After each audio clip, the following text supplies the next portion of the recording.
श्री सद्गुरु महाराज की जय। श्री सद्गुरु महाराज की जय।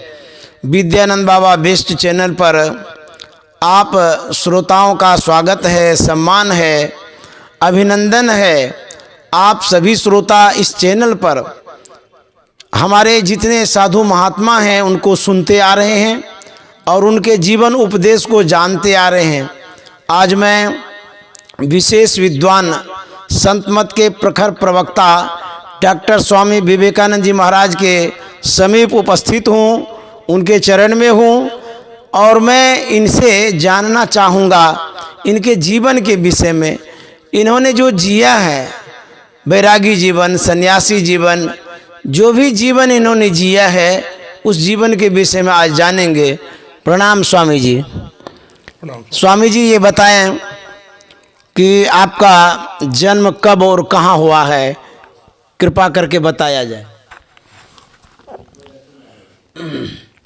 मेरा जन्म ग्राम पकड़िया, पोस्ट ओढ़नपुर, जिला नवादा में हुआ था। अच्छा, मतलब 2/1/1966 ईस्वी में। अच्छा जी जी जी जी। तो आप कितने भाई बहन हैं? हम 3 भाई और 2 बहन हैं। तो भाई बहन में आप किस क्रम में हैं? हाँ, भाई में सबसे बड़े हैं हम। आप? हाँ। अच्छा। हाँ, भाई में सबसे बड़े हैं। तो आप सबसे बड़े हैं और लोग जो भाई हैं वो क्या करते हैं? और सब भाई जॉब में हैं। अच्छा, जॉब में हैं। हाँ जी जी। तो आपकी जो माता जी थी जी और आपके पिताजी थे जी। धर्म के क्षेत्र में उनकी कैसी अभिरुचि रही है? धर्म के क्षेत्र में बहुत अभिरुचि थी। उन्हीं के जीवन का प्रभाव मुझ पर पड़ा। अच्छा। और मैं सन्यासी बना। तो क्या क्या पूजा पद्धति अपनाए थे उन्होंने? हमारे पिताजी माताजी जी। महर्षि महिपरमन जी महाराज से दीक्षित थे। अच्छा, उस समय? हाँ, उस समय। और मतलब कि उनको देख देख करके आप बड़े हुए? उनकी ध्यान साधना को मैंने देखा तो हम पर भी छाप लगा। अच्छा। हमारे चाचा जी थे जी जी जी। तो वो भी सत्संगी थे। बहुत लोग सत्संगी थे तो उनका छाप हम पर पड़ा। जी। और मैं भी इस रास्ता को चुना। अच्छा, जब आप बालपन में थे कुछ ऐसी घटनाएं या ऐसा संस्मरण आपको याद है या आपके परिवार वाले बताए होंगे कि आपका उस समय का बालपन का स्वभाव विचार कैसा दिखता था, जानना चाहते हैं जी। कुछ हो याद हो तो बताया जाए। मैं बचपन से ही बड़ा तार्किक स्वभाव का था। अच्छा। किसी बात को बिना विज्ञान के प्रमाण का मानता नहीं था। अच्छा। हाँ। मतलब इस दिमाग के आप थे? हाँ जी जी। कोई ऐसा स्वभाव बताए होंगे परिवार वाले कुछ? परिवार वाले लोग मतलब कैसे? जैसे कि आपका स्वभाव एक होता है ना कि साधु स्वभाव का या कोई चंचल स्वभाव? सादा जीवन हमारा था। अच्छा। बचपन से सादा जीवन था। पूजा पाठ करता था। अच्छा। हनुमान जी महाराज की पूजा करता था, भगवान शंकर की पूजा करता था, दुर्गा माता की पूजा करता तो था। आपके गांव में कोई मंदिर वगैरह? हाँ, हमारे गांव में मंदिर है। कौन सा मंदिर? शिव मंदिर है। उसमें पूजा करने जाते? श्री राम मंदिर भी है। हाँ, जाता था अभी बचपन जो भजन कीर्तन वगैरह होता है और रामधुनी वगैरह उसमें भी जाते? हाँ, उसमें भी जाता था। अच्छा। हाँ, बचपन में उसमें भी जाता था मैं।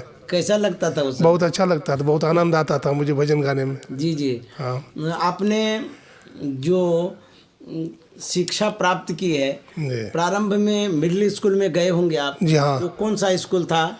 हाँ, मिडिल स्कूल का नाम था केनासराय बेसिक स्कूल था। जी जी। वहाँ से आपने कहाँ तक पढ़ाई की?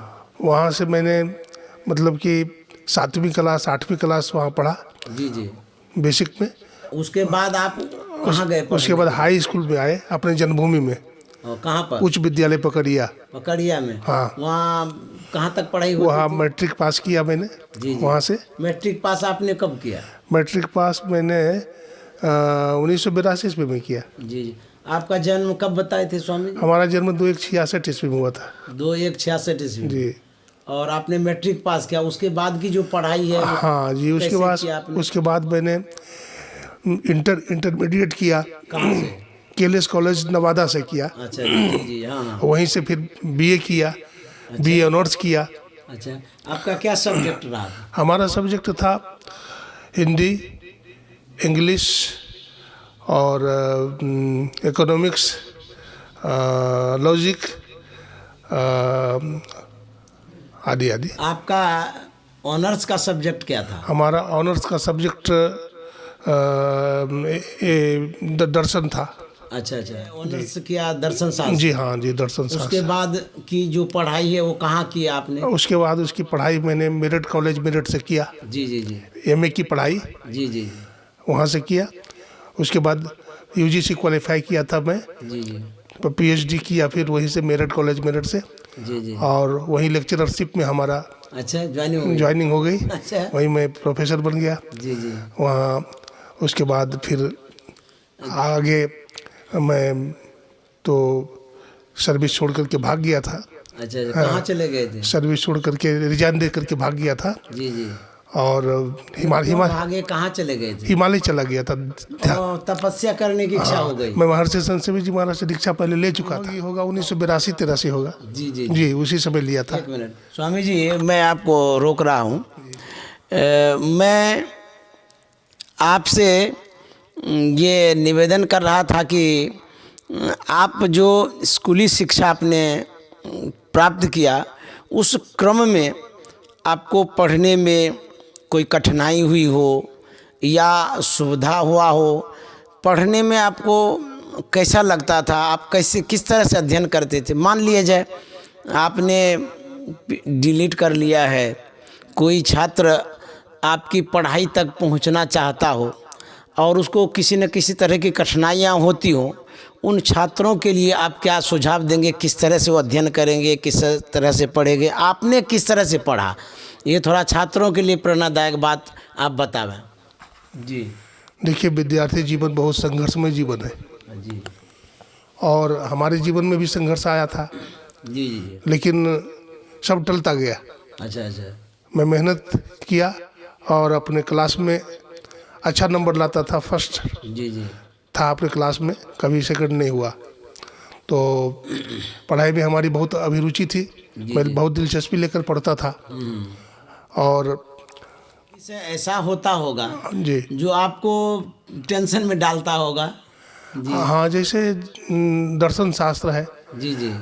आध्यात्मिक विषय हमको बहुत अच्छा लगता था। अच्छा अच्छा। नहीं, कोई कठिनाई हुई होगी जैसे पढ़ने में कि कैसे याद करेंगे, ये बहुत दिक्कत हो रहा है, कभी ऐसा हुआ?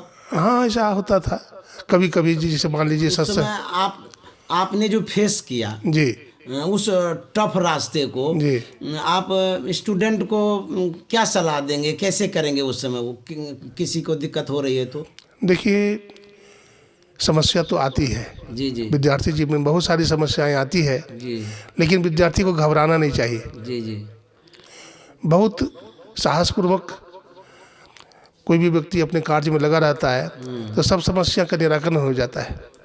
आपको भी दिक्कत आया होगा, कुछ याद है एक कोई घटना? हाँ, दिक्कत तो आती है जीवन में, बहुत तरह की समस्या। कभी बीमार हो गया, जैसे एग्ज़ाम है तो एग्ज़ाम के समय में ही बीमार हो गया था, लगता था कि हम सफल नहीं हो पाएंगे, लेकिन मेहनत किया मैंने तो सफल हो गया। जी जी जी। ये सब समस्याएं जीवन में तो आती है।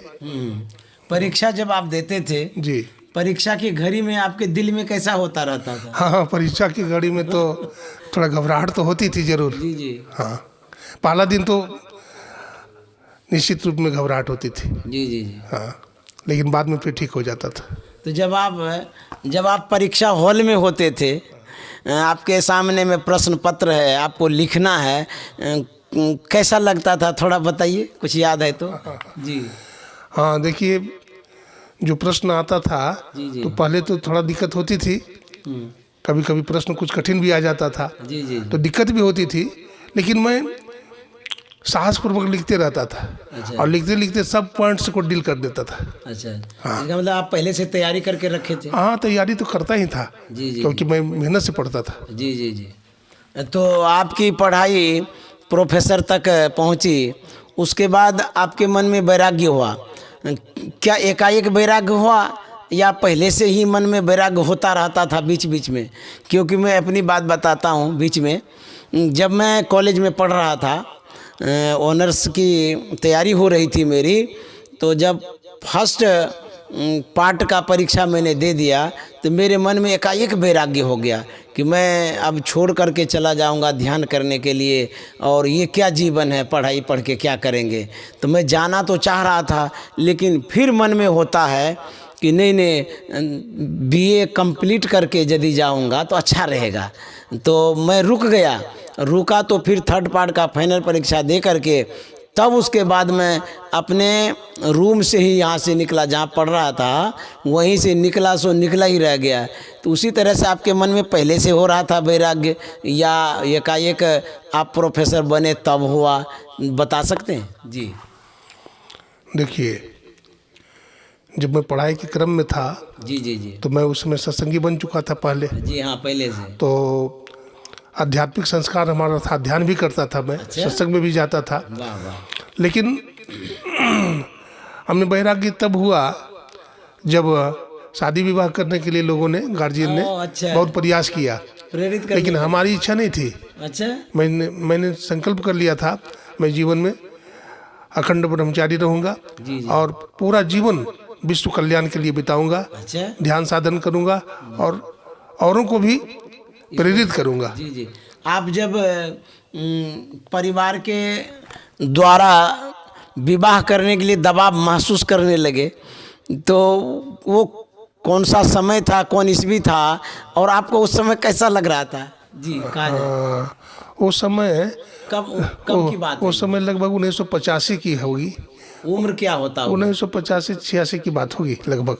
जी। तो उस समय हमारी आयु वही करीब 24 साल की रही होगी लगभग। तो परिवार वाले विवाह के लिए दबाव डाल? हाँ, परिवार वाले लोग बहुत दबाव डालने लगे, बहुत लोग आने लगे, लेकिन मैंने कहा कि मैं विवाह नहीं करूंगा। अच्छा। तो फिर परिवार वाले तो मैंने बोलते होंगे। बोलते होंगे, क्यों नहीं करेगा, हमारे खानदान में कोई ऐसा नहीं रहा है, अच्छा। सबने विवाह करके रहा है। तो मैंने कहा मैं आपका खानदान का नहीं हूँ, अच्छा। मैं आपका खानदान का हूँ ही नहीं।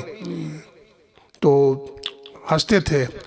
तो बोला मैंने बहुत जगह देख लिया है। मैंने कहा मैं करूँगा नहीं विवाह, अच्छा। मैं विवाह नहीं करूँगा, क्योंकि विवाह किससे किया जाता है बोलिए। जब बहुत हट करने लगे, मैंने कहा विवाह किसके साथ की जाती है? हाँ। बोला किसके साथ? कन्या के साथ, लड़की के साथ की जाती है। हाँ। मैंने कहा जब उसको मैं देखता हूँ तो हमको बहन जैसे लगती है, अच्छा। बहन का छाया आता है, तो बहन से विवाह किया जाता है। तो बोले जन्मजात साधु है, छोड़ दो इसको। अच्छा, तब छोड़ दिए। तो स्वामी जी ने जो भावना व्यक्त की उस अवस्था में, जबकि युवावस्था में सबका आकर्षण होता है, सब कोई विवाह करना चाहते हैं, लेकिन ये संस्कार बस, स्वभाव बस, और इनके अंदर में जो अध्यात्म का बीजारोपण हुआ था, इस कारण से ये उस जीवन से दूर होना चाह रहे थे। शांत एकांत स्थान में साधना करने का मन ये बना चुके थे, इसलिए ये प्रोफेसर तो बन गए थे। कौन कॉलेज के बने थे? मेरठ कॉलेज, मेरठ कॉलेज, मेरठ के ये प्रोफेसर थे, पढ़ा भी रहे थे, लेकिन एकाएक इनके मन में वैराग्य होता है। वह जो वैराग्य हुआ वो कौन सा ईस्वी था, यदि याद हो तो बताइए। और आप प्रथम वैराग्य में कहाँ चले गए, क्या करने के लिए? जी। प्रथम वैराग्य में मैं हिमालय चला कौन गया। ईस्वी था वो? लगभग 1986 होगा। जी जी। मतलब वैराग्य हुआ, आप हिमालय चले? हाँ, वैराग्य हुआ तो हिमालय चला गया रिजाइन दे करके। जी जी। और वहीं साधना किया मैंने, जंगल में रहा, मौन साधना, लगभग 4 वर्षों तक मैंने साधना किया। अच्छा। तो भोजन वगैरह वही पत्ती वगैरह खाता था, गुफा में रहता था, तो हमारा शरीर कमजोर हो गया था। तो एक स्वामी भजनानंद जी महाराज थे, दूसरे गुफा में रहते थे। तो हमको कुछ ला करके कभी कभी दे देते थे, वो खाता था मैं। अच्छा। और पत्ती वगैरह उबाल करके खाता था। अच्छा, ये कौन सी किस चीज़ की पत्तियाँ थी? पत्तियाँ जो बंदर जो खाता है ना, स्वामी भजनानंद जी बोलते थे देखो जो पत्तियाँ बंदर खाता है ना, वो खा करके रह सकते हो। अच्छा। वही सब पत्तियाँ वगैरह लाता था। कुछ एक समय में स्वामी भजनानंद जी महाराज हमको ला के दे देते थे, रोटी वगैरह, चावल वगैरह, तो वो खा लेता था। अच्छा, बंदर का जो आहार है, उस आहार से मानव भी जीवित रह सकता है, इसका मतलब यही हुआ। तो उस गुफा में जब रहते थे तो आपको कठिनाइयाँ तो होती होंगी, कुछ मन में होता था कि कितना दिक्कत है, कैसे सहें नहीं सहें? जी हाँ, दिक्कत तो बहुत आती थी, लेकिन संकल्प था हमारा। अच्छा। कि हम भजन करेंगे और शरीर को हल्का रखेंगे, और अगर किसी का सहारा लेंगे हम तो फिर दिक्कत हो जाएगा। जी। क्योंकि हमको बहुत समय तक जंगल में रहना है, साधन करना है, तो स्वावलंबी रहना है, जी जी यानी किसी के ऊपर भार नहीं देना है। जी जी तो इसलिए मैं अपने को साधन कर रहा था, साध रहा था, तितिक्षा सहन कर रहा था। जी। तो 4 साल जो आपने बिताया हिमालय में, उस क्रम में आप एक जगह रहे या और भी कहीं भ्रमण करने के लिए गए, किसी से मिले, किसी महापुरुषों से, योगी महात्माओं से? जी बताया जाए। जब मैं वहाँ रहा तो वहाँ हमारा शरीर थोड़ा स्वस्थ हो गया था, जी जी। क्योंकि कपड़ा हम नहीं पहनता था। अच्छा जी। तो ठंडी लग गई थी हमारे गला में, मौन रहने के कारण आवाज़ बंद हो गया था। अच्छा। तो फिर स्वामी भजनानंद जी महाराज हमको भेज दिए इलाज कराने के लिए बाहर, दिल्ली। जी जी। तो वहाँ मैं रहा, एडमिट रहा। उसके बाद फिर हमारी आवाज़ खुल गई, तो फिर मैं चंगा हो गया। ओह अच्छा। तो फिर कोई महापुरुषों से आप मिले होंगे? हाँ, फिर महापुरुषों से मिले। महर्षि संतसभी परमहंस जी महाराज से तो दीक्षित ही था। जब हिमालय हाँ, उस क्रम में 4 साल आपने बिताया, हाँ, उस क्रम में किन्हीं से मिले? हाँ, उस क्रम में स्वामी भजनानंद जी थे, स्वामी अनुपानंद जी महाराज थे, जी जी जी। स्वामी रामानंद जी महाराज थे। अच्छा अच्छा। ये सब महापुरुषों का दर्शन हमको हुआ। वो कुछ आपको कुछ कहे होंगे, बताए होंगे कुछ ऐसा? हाँ, उन्होंने मुझको प्रोत्साहन दिया जी। कि अभी तुम्हारी उम्र है और तुम इस उम्र में भजन कर। ईश्वर का साक्षात्कार कर सकते हो, अपने तितिक्षा को बढ़ा सकते हो, एक अच्छा योगी बन सकते हो। अच्छा। इसलिए साधन भजन में लगे रहो, ओ, ये अनुकूल जगह है। प्रेरणा देते? हाँ, प्रेरणा देते थे। हिमालय में कहाँ पर रहते थे? हिमालय में जैसे है ना, इधर कोई स्थान हो? हाँ, ऋषिकेश के ऊपर है। उधर आप आगे बढ़ते जाएंगे तो उसमें गुफा वगैरह है। जी जी। जैसे उसी सब क्षेत्र हाँ, में जैसे आता है। शंकराचार्य गुफा है, जी जी। 84 गुफा है। इस तरह से आप महेश जोगी का है ना, उसमें भी जी जी। कुछ दिन तक रहा था मैंने। अच्छा। तो इस तरह से भ्रमण होता रहा हमारा। उस जगह भी क्रम में बदल आप देता था। और भी तीर्थों में गए थे? हाँ, और जगह भी गया था। गुफा की खोज में जाता था, जी जी। जहाँ पर मैं एकांत में बैठ करके बढ़िया से ध्यान भजन कर सकूं, ऐसे जगह की खोज में रहता था मैं। जी जी जी। जी। तो आप इस तरह से तीर्थों में और गुफाओं में जाकर के आपने तपस्या की और उस युवा अवस्था को उसमें लगाया आपने। उस तपस्या का फल मिला जो आप वहाँ से फिर कहाँ गए? जब हिमालय की यात्रा पूरी हुई तो आपकी यात्रा आगे की कहाँ तक हुई? जी। जब हिमालय की यात्रा हमारी पूरी हो गई तो मैं कुप्पा घाट आ गया, महर्षि में ही आश्रम भागलपुर। कब आए थे आप? ये लगभग 2002 ईस्वी में मैं आ गया। जी जी जी। और तब से अभी तक तो यहीं हूँ।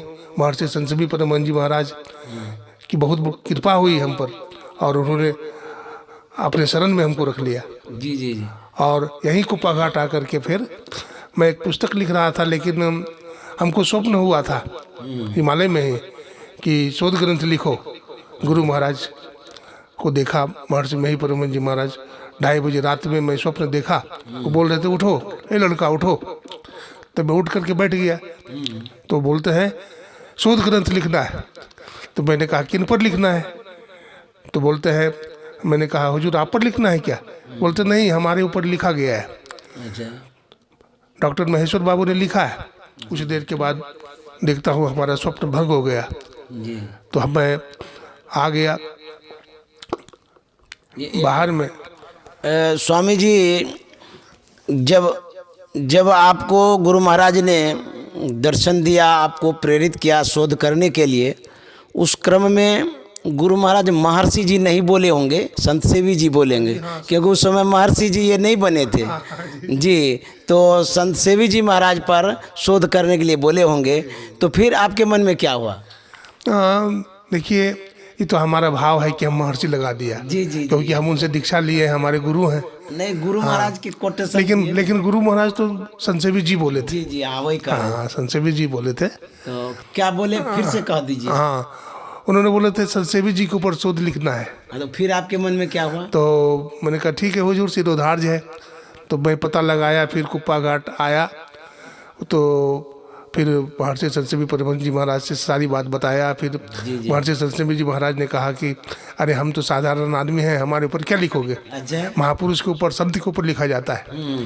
तो फिर यहाँ के जो गजानन तुलसियान थे, मोतीलाल टिकरीवाल थे, मैंने जो भी महासभा के पदाधिकारी थे, तो वो लोगों ने कहा नहीं हुजूर हम लिखवाएंगे, अच्छा। हमें ज़रूरत है, संत पद को ज़रूरत है। तो फिर हुजूर भी पौन हो गए और मैं फिर रह गया हुजूर की शरण में और लिखा जी। गुरु महाराज की कृपा से। हुजूर की व्यवस्था के अनुरूप महर्षि में ही आश्रम कुप्पा घाट में ये महर्षि संत सेवी जी महाराज पर शोध करने लगे। उस शोध के क्रम में आपको कोई कठिनाई हुई होगी, उसका थोड़ा सा बखान कर दीजिए कि शोध जब कर रहे थे, कोई शोध करेंगे मान लिया जाए कोई छात्र, तो आप अपनी कठिनाइयों को बताइए, क्या क्या दिक्कतें होती हैं उनमें। हमें तो पता नहीं है, लेकिन औरों के लिए भी मैं जानना चाहता हूं कि आप बतावें कि कठिनाइयां क्या क्या हुई रहने में, लिखने में, लोगों से मिलने में, और उस कठिनाइयों को हमारे गुरुदेव महर्षि संत सेवी जी महाराज किस तरह से आपको दूर करते थे। जी बताया जाए। देखिए उस क्रम में तो बहुत समस्या आती थी जी। क्योंकि हमको लाइब्रेरी जाना पड़ता था। अच्छा। बहुत सारा लाइब्रेरी अटेंड करना पड़ता था। हमको जाना पड़ता था विश्वविद्यालय की लाइब्रेरी और वहाँ जाकर के अध्ययन करना पड़ता था, पुस्तक को लाना पड़ता था। जी जी जी। तो पुस्तक लाने में हमको सवेरे जाना पड़ता था, तो जलपान वगैरह ही करके चला जाता था और अध्ययन करते रहता था तो पता नहीं चलता था। जी जी। मैं कभी 4 बजे आता था, कभी 5 बजे आता था, तो भोजन का समय निकल जाता था। अच्छा। तो दिन का ही भोजन मुझे भूख लगने के कारण शाम में कर लेता था मैं। अच्छा अच्छा। तो इस तरह की दिक्कत आती थी। तो लाइब्रेरी जब जाते थे जी तो वहाँ पर अपना शोध का कार्य करते रहते थे। हाँ, शोध कार्य करते रहता था, लिखते रहता था, पढ़ते रहता था। जी जी जी। उस क्रम में जो मैंने देखा था आपको, क्योंकि मैं गुरुदेव की सेवा में था, उस क्रम में मैंने कभी कभी आपको बहुत दुखी देखा। ऐसा भी समय आया जब आप रोने भी लगे थे। वो जानना चाह रहे थे आपकी ये स्थिति कैसे हुई थी, क्या कारण हुआ था। जी। देखिए बहुत बार ऐसा हुआ कि प्रोफेसर हमको बुलाते थे और अटेंडम उनका प्लान कहीं और बन गया तो चले जाते थे। तो मैं यूनिवर्सिटी से ऐसे ही आ जाता था, हैरान होकर के आ जाता था। बहुत तरह की बातें आती थी। कॉपी जांचने के लिए बुलाए प्रोफेसर और वो नहीं है तो चेक नहीं हुआ, हम हैरान होकर के आ जाते थे। तो इस तरह की समस्या आती थी। तो आप रो क्यों रहे थे, मैंने देखा भी था, याद है। वो पेट में दर्द होने के कारण मैं रो रहा था। ओह अच्छा। तो मैंने देखा स्वामी जी को कि ये शोध करने में जो मेहनत और लगन दिखाया था, बड़ा ही अद्भुत। मैंने अपने आँखों से भी देखा था। शोध करने में कठिनाइयाँ होती है और उसमें मेहनत करना पड़ता है, बहुत से ग्रंथों को देखना, पढ़ना, सुनना। और आप कभी कभी गुरुदेव के पास बैठ करके बहुत देर तक इस पर चर्चा भी करते थे। कुछ ऐसी बातें बताइए, आपने क्या पूछा गुरुदेव से उस क्रम में, शोध के क्रम में, जो गुरुदेव ने आपको क्या कहा था, कुछ ऐसी बात। जी। मैं महर्षि संत सेवी परम जी महाराज के छत्र छाया पे बैठता था। जी जी जी। नीचे में हुजूर ऊपर में रहते थे कुर्सी पर, हम नीचे में रहता था। जी जी। और अपनी जिज्ञासा में करता था। हुजूर बताते थे और जो समझ में नहीं आती थी जी जी। उसको दोबारा भी बताते थे। अच्छा। तो एक बार मैंने पूछा कि हुजूर आपके ग्रंथ में मैंने पढ़ा है कि मानस जप करना चाहिए, मानस ध्यान करना चाहिए। मानस ध्यान में अपने इष्ट का ध्यान किया जाता है। जी जी जी। लेकिन हमारी जिज्ञासा है, कोई अगर मान लीजिए सूरदास है तो मानस ध्यान कैसे करेगा। हाँ ठीक बात। वो तो नहीं कर सकता है। तो हुजूर बोले देखो जी, सदगुरु इतना कमजोर नहीं होता है। अच्छा। अंधा आदमी के हृदय में भी प्रकट हो जाते हैं सदगुरु। अच्छा वाह। तो इस तरह से हमारा समस्या का समाधान किया। जी जी। आपने ये शोध कार्य को कितने दिनों में संपादित किया, कितना समय लगा, आप बतावें थोड़ा सा। जी। देखिए मैं अपना शोध ग्रंथ दिखा रहा हूँ आपको। जी जी। इसी पर मैंने डिलीट किया है। जी जी जी। महर्षि संत सेवी साहित्य साधना और विचार दर्शन है। जी जी। है ना। और इसको लिखने में लगभग करीब 4.5 साल लग गए होंगे। अच्छा। अंदाज लगभग, हाँ जी जी। इतना लगे होंगे। और एक ग्रंथ जो है हमारा PhD का है, जिस पर मैंने PhD किया था। जी जी जी। मेरठ कॉलेज मेरठ से। ये ग्रंथ PhD का है, उपनिषद के ऊपर लिखा हुआ है, उपनिषदों के मूल्य विधान का मूल्य शास्त्रीय अध्ययन। और ये हमारे पहले की तस्वीर है, आप देख रहे हैं, आप पहचानेंगे नहीं, लेकिन हमारे पहले की तस्वीर है जब मैं कॉलेज में प्रोफेसर था, उस समय का तस्वीर आप देख रहे हैं जी। तो उसके बाद में गुरु महाराज की कृपा हुई। एक बार उन्होंने मुझे टाटा नगर भेज रहे थे गुरु महाराज, तो हमको बुलाए थे, तो मैं दर्शन करने के लिए गया था। तो उन्होंने हमसे कुछ मांगा था, उन्होंने हमसे कुछ पूछा था, कि मांगने के लिए कहा था कि हमसे तुम कुछ मांगो आज। तो मैंने कहा कि हुजूर मैं आपसे क्या मांगूं, आप तो मुझे सब कुछ देते हैं, आपकी कृपा से ही सब कुछ है। तो कहा कि नहीं नहीं, जब भी तुमको मांगने के लिए कहा तो कुछ मांगा नहीं, आज तुम हमसे कुछ मांगो। तो मैंने भी सोचा कि हमको लगा कि हुजूर लगता है शरीर तो परित्याग नहीं करेंगे, हमारे मन में संदेह हुआ। तो मैंने भी मांगा कि मुझे भक्ति का दान दीजिए। तो कहा कि जाओ, सिर हमारा ठोक दिए, जाओ भक्ति का दान दिया। फिर बोलते हैं कि नहीं कुछ और मांगो। तो मैंने कहा हुजूर और क्या मांगे, भक्ति में तो सब कुछ मिल जाती है। तो उन्होंने कहा कि नहीं कुछ और मांगो। तो मैंने कहा हुजूर जो देना चाहते आप दे दीजिए, हम झोली फैलाए हुए हैं। जब ये मांगने की बात हो रही थी, हाँ, उस समय और कोई उपस्थित होंगे? नहीं उस समय कोई नहीं था, क्योंकि लिखने के क्रम में था मैं ना। अच्छा। हाँ, तो उस समय कोई नहीं था, क्योंकि ये कुप्पा घाट निवास के? हाँ निवास में, क्योंकि जिस समय मैं पूछता था उसमें कोई होते नहीं थे। अच्छा। उसमें आप भी नहीं होते थे, क्योंकि हम ही दोनों रहते थे, हम पूछते थे वो बताते थे। अच्छा ठीक। तो उस समय वो मतलब कि कहे, मैंने कहा हुजूर देना चाहते हैं जो दे दीजिए। बोले जाओ तुम गुरु महाराज के ज्ञान को देश विदेश तक पहुंचाओगे, ये मेरा आशीर्वाद है। हमारी विजन कई बार अमेरिका के लिए हुआ, लेकिन रिजेक्ट हो गया था, सक्सेस नहीं हुआ। तो इन्होंने आशीर्वाद दिया था, तो इनके आशीर्वाद से वीज़ा जो है मतलब मिला, और फिर हमारे कई देशों की यात्रा हुई। एक महर्षि संत सेवी परमहंस जी महाराज का आशीर्वाद था। जी। आपका जो शोध ग्रंथ है, जिसे आपने सामने स्क्रीन पर प्रस्तुत किया, यह शोध ग्रंथ प्रकाशित कब हुआ? क्योंकि जब महर्षि संत सेवी जी महाराज थे उस समय प्रकाशित नहीं हो पाया था, कब प्रकाशित हुआ? और उस समय क्या शोध का कार्य चल ही रहा था? आप बतावें जी, कब प्रकाशित हुआ ये शोध? ये 2006 ईस्वी में इसका प्रकाशन हुआ था, महर्षि में ही आश्रम कुप्पा घाट भागलपुर से। 6 में? हाँ अपना, हाँ ये जब गुरुदेव थे, हाँ ये ग्रंथ छप गया 2006 ईस्वी में, मतलब तैयार हो गया था। शोध ग्रंथ तैयार, ये प्रकाशित जो हुआ ये प्रकाशित हुआ था, इसमें दिया हुआ है देखिए। आप बोलिए। हाँ, ये महर्षि संत सेवी महाराज जी का परिनिर्वाण के बाद एक छपी थी किताब। आशीर्वचन मिल चुका था हमें, ये पांडुलिपि भी दिखा दिया था, और लेकिन ये पुस्तक जो है प्रकाशित बाद में हुई थी, जब हुजूर श्री अपना था वो प्रकाशित का ये समय था, लगता था 2008 था, 2008 के लगभग में जी। तो स्वामी जी ने जो वर्षों शोध कार्य में समय लगाया, बोल रहे थे 4 वर्ष के लगभग लगा, उसका प्रकाशन हुआ 2008 के लगभग में। गुरुदेव 2007 में शरीर छोड़ चुके थे, तो स्वामी जी ने बहुत बड़ा काम किया महर्षि संत सेवी जी महाराज पर शोध ग्रंथ तैयार करके। इससे समाज के लोगों को बहुत लाभ मिलेगा, ज्ञान होगा, और गुरुदेव महर्षि संत सेवी जी महाराज के विषय में लोग जानेंगे।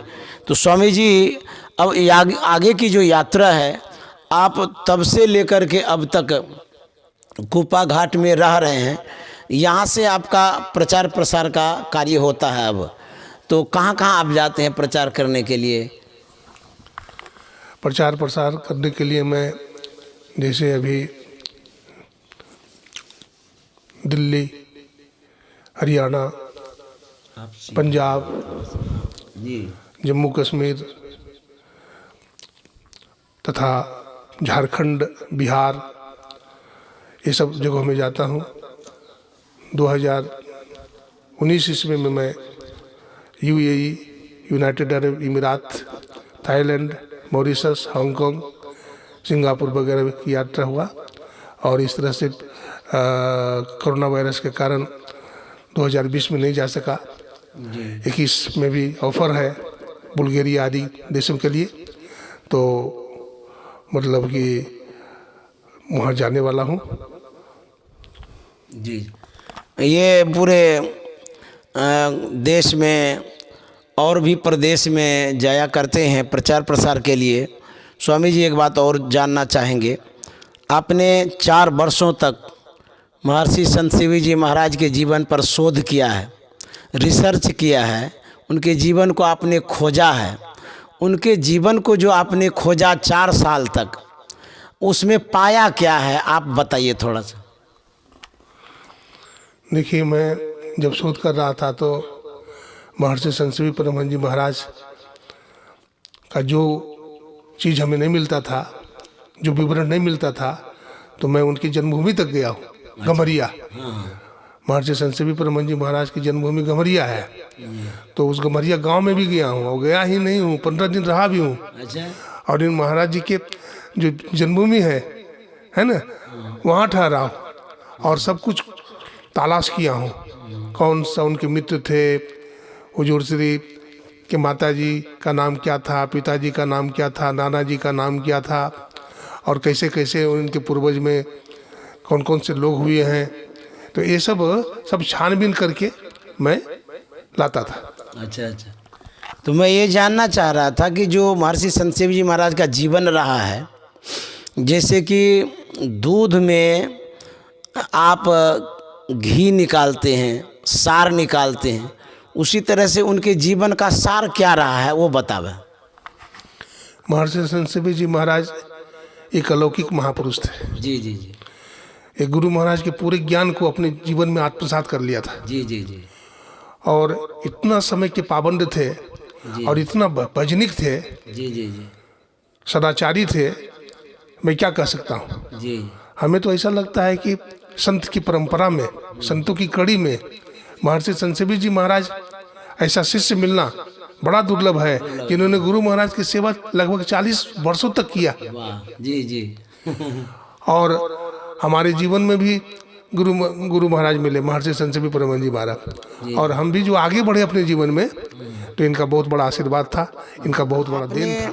बहुत से साहित्यों से, संतवानियों से, महापुरुषों के जीवन से इनके जीवन को आपने मिलाया, तुलना किया, तो उसमें जो आप थीसिस लिखते हैं, लास्ट में जो शोध करते हैं, वो आपका अपना निजी विचार होता है। उन विचारों में महर्षि संत शिवी जी महाराज के विषय में आपने क्या लिखा? जैसे आपके किताब का नाम है महर्षि संत शिवी जीवन, साहित्य, साधना और विचार दर्शन, ये आपके ये ग्रंथ का नाम है। तो आपने महापुरुषों के जीवन से संत शिवी जी महाराज के जीवन से मिलाया, तुलना किया, उसमें आपको इनका जो जीवन है मतलब कि कैसा लगा, कैसे ये थे, उस तुलना में आप जो लिखे होंगे लास्ट में, अंत में जो निचोड़ लिखे होंगे, उसमें कुछ भी जो भी शब्द आपको याद हो, कुछ बता दिया जाए। देखिए, कहा गया होनहार विद्वान के होते हैं चिकने पात। जी। जो होनहार होते हैं, विद्वान होते हैं, उनके लक्षण बचपन से दिखाई पड़ते हैं। जी। तो इनको मतलब कि मैंने बहुत परखा। अच्छा, हाँ, बहुत परखा, परीक्षा भी लिया मैं। हाँ, अरे जांच भी करता था। अच्छा, हाँ, तो हुजूर कभी कभी हंसने लगते थे। अच्छा, कभी कभी हंसने लगते थे। तो एक बार की बात है कि यहाँ देखिए बगीचा भी है, गार्डन है, तो बहुत लोग घूमने के लिए आते हैं। जी। हमारे भाई लोग भी आते हैं, माता बहनें भी आती है, जी। और हुजूर का दर्शन करने के लिए लोग ललायित रहते हैं, भीड़ लगी रहती है। तो मैंने कहा कि हुजूर, यहाँ बहुत लोग आते हैं, साधक को एकांत में रहना चाहिए, भजन करना चाहिए, अपने को बचा करके रहना चाहिए। तो हुजूर आपके पास भी आते हैं तो मेला लगा रहता है। जी। तो हम लोग कैसे बचेंगे? आप तो महापुरुष हैं, आपके ऊपर कोई प्रभाव नहीं पड़ता है, लेकिन हम लोग कैसे बचेंगे? तो महर्षि संत शिवी जी महाराज ने कहा, अपने मन को वैसा बनाओ। अच्छा, अपने मन को वैसा बनाओ ताकि मन विचलित न हो सके। जी। इसके लिए बढ़िया से ध्यान करो। जी, ऐसा कहते थे। स्वामी जी क्षमा करेंगे आप, क्योंकि मैं आपको बार बार एक ही बात को दोहराता हूँ आपके सामने। मैं ये कह रहा था कि जैसे आपने जो निचोड़ में लिखा है वो कुछ बातें बताइए कि आप मतलब क्या लिखे हैं इनके विषय में, लास्ट में जब इन पर शोध किए हैं तो जी वो बताया जाए। देखिए, हम तो बहुतों को पढ़ा, संत कबीर साहब, गुरु नानक साहब, जी, पलटू साहब, पूरे संत परंपरा को पढ़ा, जी जी दार्शनिकों को पढ़ा।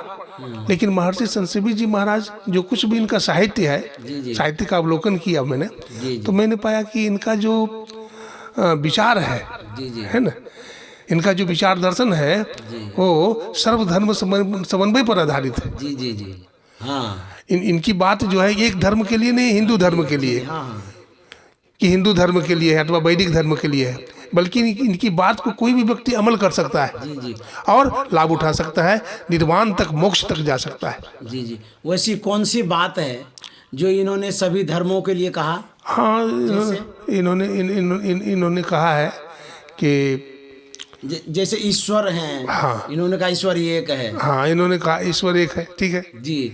ईश्वर की जो प्राप्ति होगी, हाँ, वो भी सबके अंदर में होगी। हाँ, अपने अंदर में होगी। हाँ, गुरु महाराज ने भी बोला कि ईश्वर की प्राप्ति अंदर में होती है।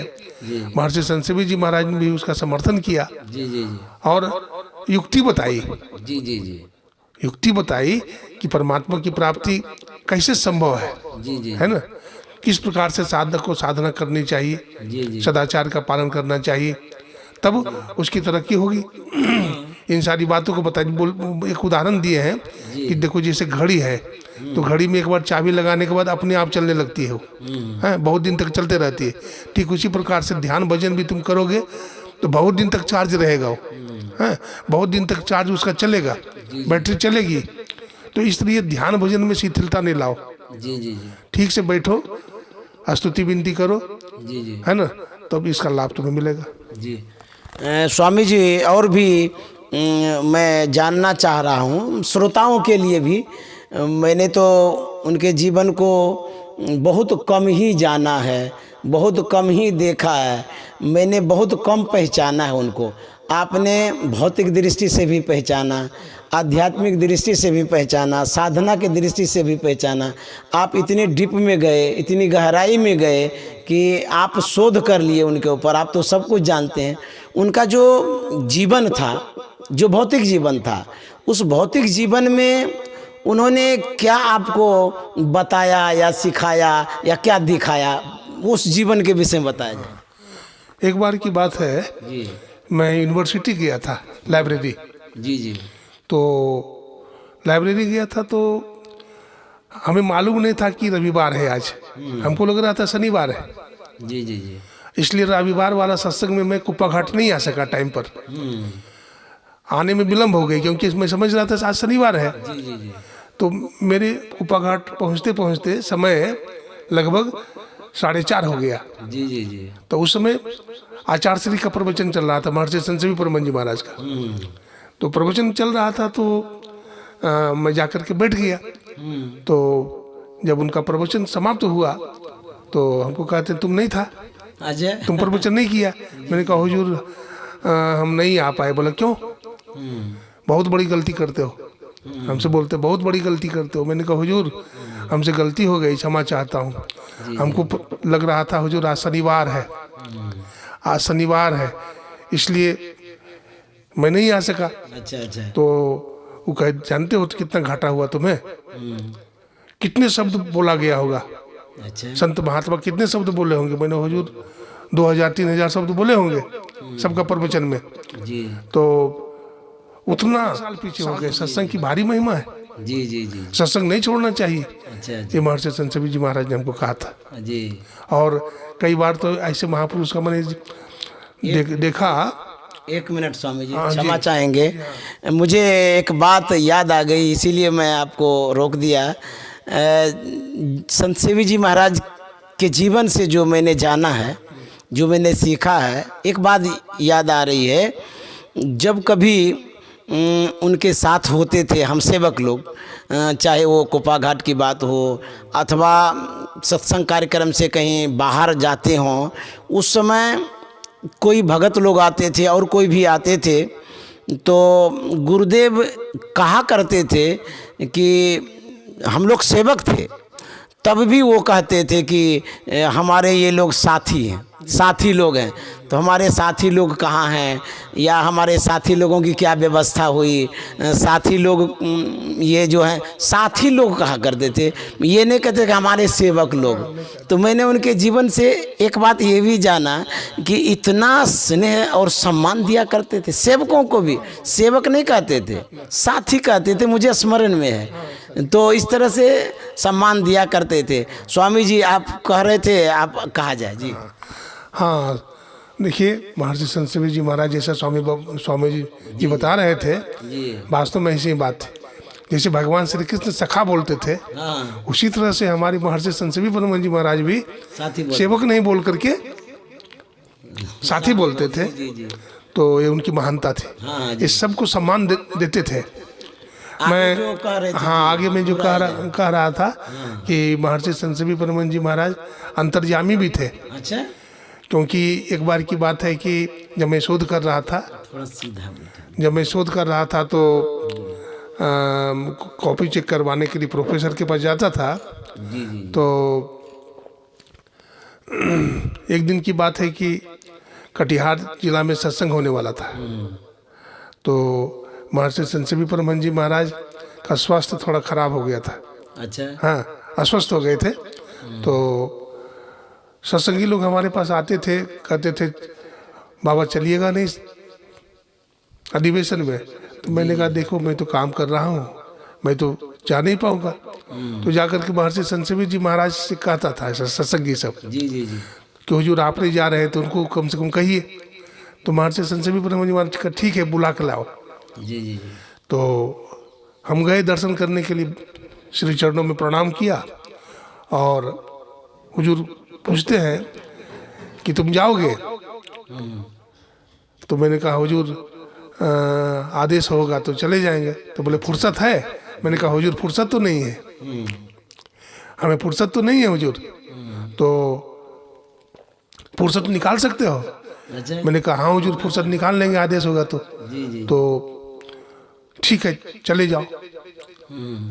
जब मैं कहा ठीक है हुजूर चला जाऊंगा, तो हुजूर कहते हैं कि आज प्रोफेसर कॉपी चेक करने के लिए तुम्हें बुलाया है सो। अच्छा, देखिए मैं भूल गया था। प्रोफेसर साहब डॉक्टर रामेश्वर प्रसाद सिंह जी के पास में जाता था। तो ये बात मैं भूल ही गया था कि आज बुलाए हैं। लेकिन हुजूर कैसे जानते थे कि प्रोफेसर साहब बुलाए हैं? मैं मनी मन उनको प्रणाम किया और समझ गया ये संत हैं, ये अंतर्यामी हैं, ये महापुरुष हैं जी। तो स्वामी जी ने गुरुदेव महर्षि संत सेवी जी महाराज के जीवन को जाना। वो अंतर्यामी थे, वो मन की बात जानते थे, वो आगाह भी कर देते थे जो कुछ घटना घटने वाली होती थी।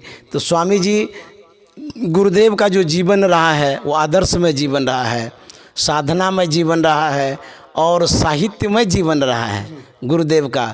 उन्होंने जो अपने जीवन को प्रस्तुत किया समाज के सामने, श्रद्धालुओं के सामने, सत्संगियों के सामने, उन्होंने जो प्रस्तुत किया ऐसा जीवन प्रस्तुत किया जो अनुकरणीय है, आदरणीय है, सम्माननीय भी है। गुरुदेव जब चलते थे तो हम लोगों को ये सिखाते थे कि झटक के मत चलिए, स्थिर से चलिए और देख के चलिए, कहीं पैर लड़खड़ा ना जाए, गिर ना जाए। तो चलने के लिए उन्होंने सिखाया है। जब वो बोलते थे उनकी वाणी में शुद्धता थी, मधुरता थी, विनम्रता थी और ज्ञान भक्ति योग युक्त थी बातें। तो वो सिखाते थे कि आप लोग जो सुन रहे हैं उसको अपने जीवन में उतारिए। और जब वो बोलते थे चुंबकीय शब्दों में बोलते थे, एक आकर्षण था उनके शब्दों में, ये भी उनके जीवन से जाना जाता है। वो जब खाते थे तो इस तरह से संयमित भोजन करते थे। हम लोगों को सिखाते थे कि सुपाच्य खाओ, सादा खाओ और स्वल्प खाओ। इस तरह से खाने के लिए भी वो सिखाए। सोने के लिए भी सिखाए कि समय पर सो और समय पर जगो, ताकि साधना आपके लिए सरल हो जाए। उन्होंने बोलने के लिए, चलने के लिए, खाने के लिए व्यवहारिक ज्ञान भी सिखाया है। मैंने तो देखा है उनके जीवन से, इस तरह का गुरुदेव का जीवन रहा है। अब आपके इस शोध में जो शीर्षक है साहित्य, मैं इन पर भी आपसे चर्चा करना चाहूँगा। उनके साहित्य से आपने क्या सीखा, क्या जाना, थोड़ा हम लोगों को बताया जाए महर्षि संतसेवी परमहंस के साहित्य के विषय में। जी। महर्षि संतसेवी परमहंस जी महाराज का साहित्य बहुत उच्च दर्जे का है, और इनके साहित्य में न केवल आध्यात्मिकता है, बल्कि इनके साहित्य में व्यवहारिकता भी है। उन्होंने एक पुस्तक लिखा है, जग में ऐसे रहना। जी। तो इस पुस्तक को पढ़ करके शिक्षा मिलती है कि व्यक्ति को केवल आध्यात्मिक ही नहीं होना चाहिए, व्यक्ति को सामाजिक होना चाहिए, और समाज में कैसे हम वार्तालाप करेंगे, कैसे व्यवहार करेंगे, माँ के साथ, पिता के साथ, मित्र के साथ, बंधु के साथ, परिजन के साथ, गुरुजन के साथ, ये सब सारी बातें का पता चलता है। इसलिए इनके ग्रंथ में और भी विशेषता है। इनके ग्रंथ में जो है सर्वधर्म समन्वय है। जी जी जी। हाँ, ये सभी धर्मों को सम्मान करते हैं। जी। ऐसा नहीं है हम वैदिक हैं, हिंदू हैं तो हिंदू धर्म को ही मानते हैं, ऐसा नहीं। इनका ग्रंथ जो है सभी धर्मों के लिए है, सब लोगों के लिए, हर प्राणियों के लिए। जी जी। तो इनकी विशेषता है। तो स्वामी जी ने साहित्य से जो जाना है कि इनका जो एक साहित्य सर्वधर्म समन्वय, सभी मानव मात्र के लिए इनका साहित्य है। इन्होंने जो संरचना की, अर्थात महर्षि संतसेवी जी महाराज ने साहित्य की जो संरचना की है, अलौकिक, अद्भुत, आश्चर्यजनक। जब उनके सर्वधर्म समन्वय को पढ़ेंगे तो पता चलेगा। मेरा सौभाग्य रहा है, जब सर्वधर्म समन्वय पुस्तक की संरचना हो रही थी तो मुझे भी गुरुदेव ने उस सेवा में संलग्न किया था। मैं भी उस सेवा में था। सर्वधर्म समन्वय जब तैयार हो रहा था तो मेरा भी सौभाग्य रहा है। तो साहित्य, जब उनके साहित्य का अध्ययन करेंगे तो उसमें अलौकिकता पाएंगे, आध्यात्मिकता पाएंगे, अंतर ज्ञान पाएंगे। भीतर का ज्ञान वो पिरो दिए हैं, उरेल दिए हैं साहित्य में। एक है ओम विवेचन। जब ओम पर पढ़ेंगे तो आपकी आंखें खुल जाएगी कि ओम क्या है, ओम की प्राप्ति कैसी होगी। उसके बाद जग में ऐसे रहना, संसार में लोगों को कैसे रहना चाहिए, उन्होंने अपने साहित्य में समाहित कर दिया है। इस तरह से मैंने देखा है साहित्य संरचना में वो संलग्न रहा करते थे गुरुदेव महर्षि संतसेवी जी महाराज। मेरा भी सौभाग्य रहा, मुझे फेयर करने के लिए कभी कभी दिया करते थे। तो इस तरह से उनका जो साहित्य रहा है सराहनीय रहा है। जो कोई अध्ययन करेंगे उनके जीवन में सुख शांति अवश्य आएगी। तो अब आगे एक टॉपिक है आपका साधना। उनके जीवन में साधना का कितना महत्व था, वो साधना के प्रति कितने सजग थे, सावधान थे, साधना के विषय में बतलाया जाए। जी स्वामी जी। महर्षि संतसेवी परमहंस जी महाराज महर्षि थे। जी जी जी। बहुत बड़े महायोगी थे। जी जी। एक बार की बात है कि ध्यान का समय था। अच्छा।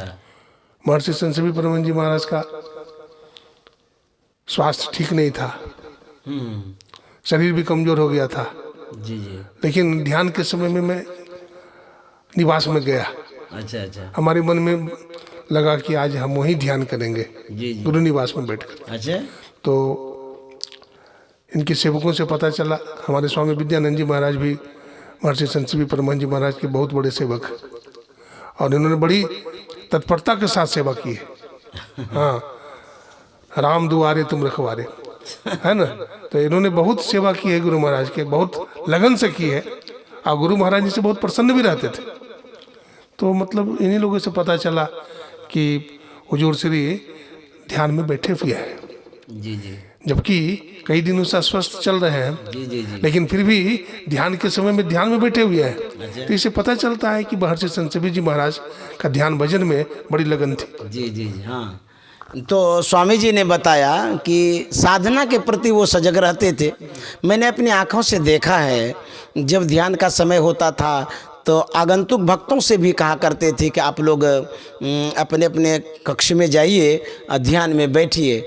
और गुरुदेव कहते थे कि मैं अब जा रहा हूँ कुल्ला उल्ला करके, और मैं भी साधना में बैठूँगा। जब मैं गुरुदेव के साथ शयन कक्ष में जाता था तो गुरुदेव जाते थे बाथरूम में, तब तक में हम लोग यहाँ पर आसन लगा देते थे गुरुदेव के चौकी पर। उसके बाद वो आते थे, जल लेते थे, उसके बाद वो ध्यान में बैठते थे। बैठने के पूर्व कहते थे कि मसहरी लगा दीजिए। हम लोग मसहरी लगा देते थे। उसके बाद हम लोगों को यह अवश्य कह दिया करते थे, प्रायः प्रेरित कर दिया करते थे कि अब आप लोग भी जाइए, ध्यान में बैठिए, क्योंकि आप लोग इधर उधर घूमेंगे, जो बाहर से लोग आते हैं सत्संगी, वो देखेंगे कि यहाँ के साधु महात्मा घूम फिर करते हैं साधना के समय, ध्यान के समय, तो वो लोग भी ध्यान नहीं करेंगे। आप लोग बैठे रहेंगे, यदि मन लगे या न लगे, यदि देखेंगे गृहस्थ लोग कि साधु महात्मा यहाँ के ध्यान में बैठे हैं समय पर, तो उनके मन में एक आएगा कि नहीं हम भी ध्यान करेंगे, प्रेरणा मिलेगी। तो गुरुदेव कहा करते थे झूठो ही बैठे रहो, चाहे भजन बने या न बने, मन लगे या न लगे, लेकिन समय पर बैठ लो, एक लोगों को सीख मिलेगी इससे। इस तरह से साधना के प्रति वो सावधान करते थे, अपने सजग भी रहते थे। साधना ही उनके लिए सर्वोपरि रहा है। जबकि गुरु महाराज की उन्होंने सेवा की, उस क्रम में भी वो साधना करते थे, और वो करते थे और गुरु महाराज कराते भी थे। साधना गुरु महाराज कराते रहते थे, यह गुरुदेव के जीवन से जाना जाता है।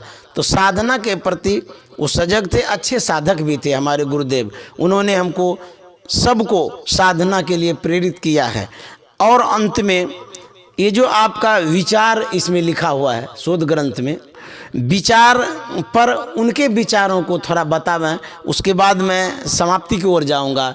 महर्षि संत कबीर जी महाराज का क्या विचार था, किन के प्रति क्या विचार था? जी।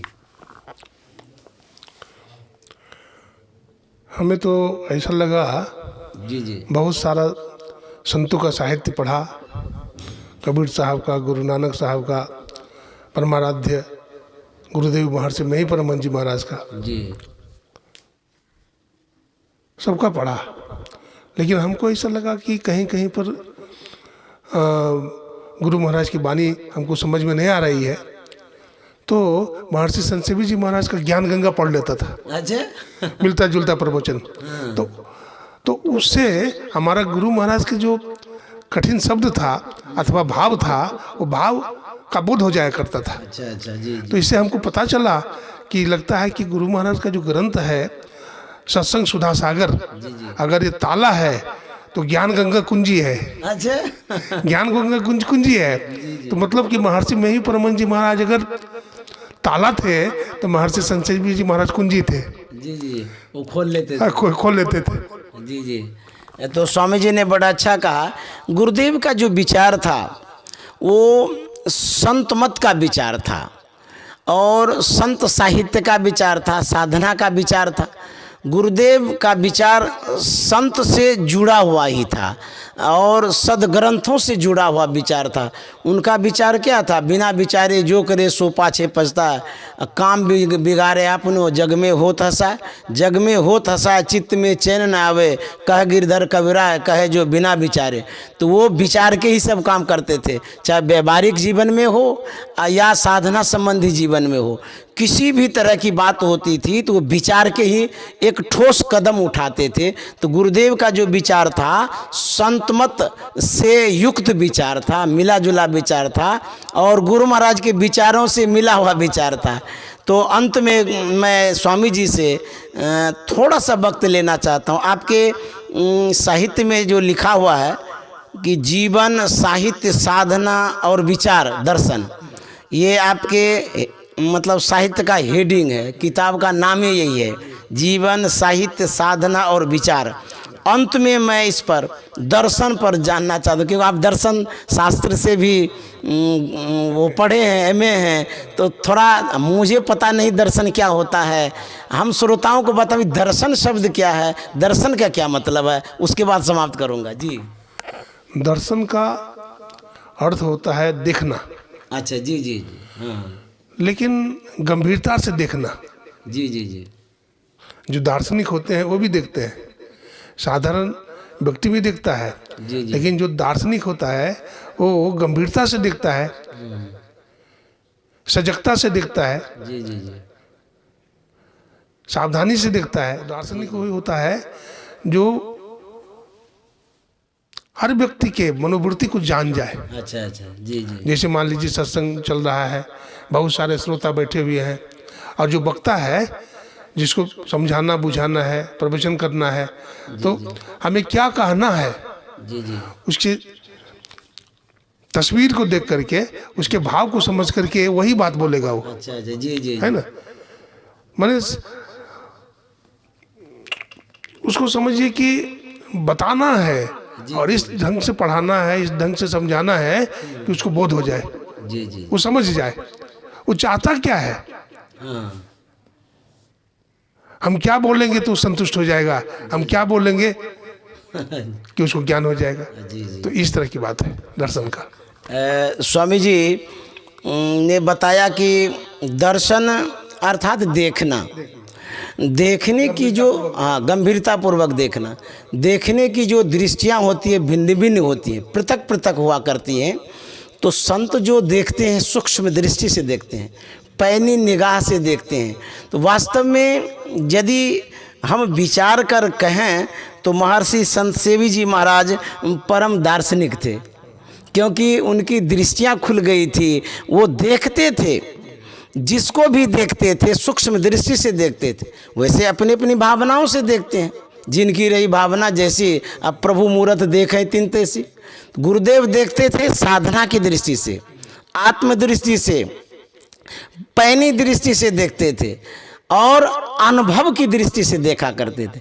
तो सच में हमारे गुरुदेव दार्शनिक थे, नहीं स्वामी जी। तो स्वामी जी ने जो ये शोध किया महर्षि संत सेवी जी परमानंद जी महाराज पर, तो इसलिए मैंने इस पर चर्चा की। मैं जानना भी चाह रहा था इसका क्या मतलब है, इसीलिए मैंने स्वामी जी से विशद चर्चा की। तो हमारे गुरुदेव पर इन्होंने जो शोध किया है बड़ा अच्छा किया है, सराहनीय कार्य किया है। स्वामी जी बड़े विद्वान भी हैं, विनम्र भी हैं। ये संत मत के झंडा को फहरा रहे हैं, प्रचार प्रसार में लगे हुए हैं। इन्होंने अपना जीवन ही संत मत में दे दिया है, जवानी को दिया, अब जो शेष जीवन है उसको भी ये समर्पित कर दिए हैं संत मत में। तो मैं स्वामी जी के चरणों में प्रणाम करता हूँ, और स्वामी जी ने जो समय दिया है इसके लिए मैं धन्यवाद देता हूँ कि स्वामी जी ने हमें प्यार दिया, स्नेह दिया और इतना वक्त निकाला। मैं और लोगों के लिए आपसे समय मांगता हूँ, लेकिन मुझे इस क्रम में आप जैसे विद्वानों का संग जब होता है तो मुझे भी कुछ बोध होता है। तो आपसे मैंने सीखा भी, बोध भी हुआ। स्वामी जी प्रणाम। आप बड़े विनम्र हैं। दो शब्द। गुरु महाराज आपको सदा स्वस्थ रखें और गुरु महाराज के ज्ञान को आप पूरे दुनिया में फैलाएं, समाज में फैलाएं। ऐसा आपका चैनल जो है जी स्वामी विद्यानंद बेस्ट चैनल है, ये बहुत अच्छा चैनल है। और इस पर आप सभी साधु महात्मा से, भक्त से जो है कांटेक्ट करके सबका दे रहे हैं, परिचय करवा रहे हैं, मीडिया से जोड़ रहे हैं। ये बहुत सराहनीय कार्य है, प्रशंसनीय कार्य है। ये जो है विश्व निर्माण का कार्य है ना।